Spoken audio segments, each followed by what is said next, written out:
anyone who's been a victim of identity theft, and they will tell you that getting your life back is really, really hard. When you lose your identity, your credit history, your money, it can take years to get it right. Identity theft victim Ralph Domenick and Michael Stanfield, general manager at Intersections, joins us this morning. Thank you both for being here. Thank you. And we want to get to Intersections in just a moment, what you guys do, what kind of services you offer. But first, let's start with you. Your story's incredible. How did you know that you were a victim, and really what happened? Well, my wife and I received about 6 or 7 notifications from various vendors, credit card applications to stores, banks, etc.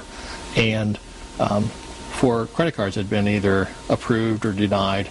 And the interesting part was that they weren't us. And so as we started to make phone calls, certainly that onion began to peel back, and we found out more and more things that had been taken from us. And there were charges to the line of credit for our house. The $25,000 had just been transferred out of that. There were savings accounts that had been accessed. Security codes had been broken, had been changed, addresses had been changed, and $25,000 was taken from there, too. It's got to be an awful feeling. Absolutely. Absolutely. And it's really, really hard to get that money back. It is very hard to get that money back. You have to prove all over again that you're you, and you're not whoever got the money. So that was. Wow. There was one case in Houston, Texas, AT&T landline.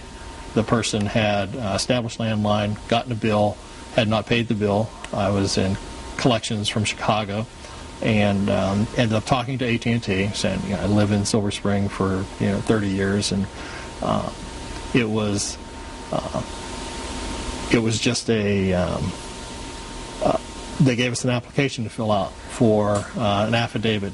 We had to get a postmaster general to sign it, to notarize it. We had to get a copy of our police report, about 8 pages of information, just for a $67 bill, where the person probably didn't spend more than 10 minutes proving who he was. Right, but it's harder for you to prove that you are who you are. How's this happen, Michael? It's big business. Too many criminals chasing too much easy money. And law enforcement has other things to deal with. The financial institutions work at it, they try, but we have just too much information, too accessible, and the criminals can get that information and off to the races they go. That's where you come in. That's How does where that we work? try to come in. Well, our company has about 7 million customers that we help, and we really believe that identity theft prevention is based on 4 things. 1, education. 2, prevention. 3, detection. 4, resolution. Ralph, unfortunately, started at the bottom. Right. So, but I think people need to understand that this is serious, that there are a lot of people that face the same problems that Ralph has faced. There's some good websites you can go to. The FTC, though all they did was take information from Ralph, they do have a good website that provides information. ITAC has a good informational website.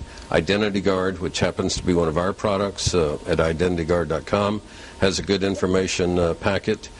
So people can learn what the issues are. Okay. And then they need to really consider buying a service to help them monitor their life. And whether it be our service or someone else's, it's a two-sided coin, though.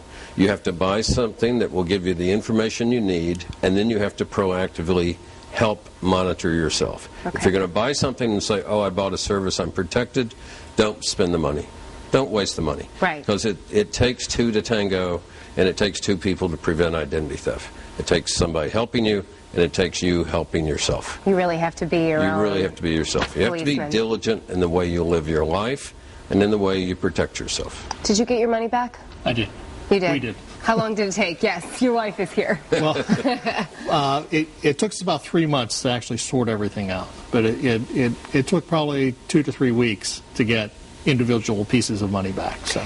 Now, we have to wrap it up, but the 4 things that he mentioned and, said that you started from the bottom, do you wish that you had done 1 through 3 first? I wish I knew. As I was going through this, I ended up with a notebook like this thick from all the people that I contacted. And I'm saying there has to be somebody that can help. Because none of the things on the list we're helping. But eventually I found ITAC, and they are monitoring, and we're working very well together, I would say, to do that via email and constant updates. So that's a whole sense of security. Well, I'm glad that Thank you happened. very much. Sorry that it happened to you in the first place. I am too. Yeah, absolutely. Well, thank you both for coming in. And again, if you want more information, we'll put it all on our website, abc2news.com. Thanks for coming in. Thank you.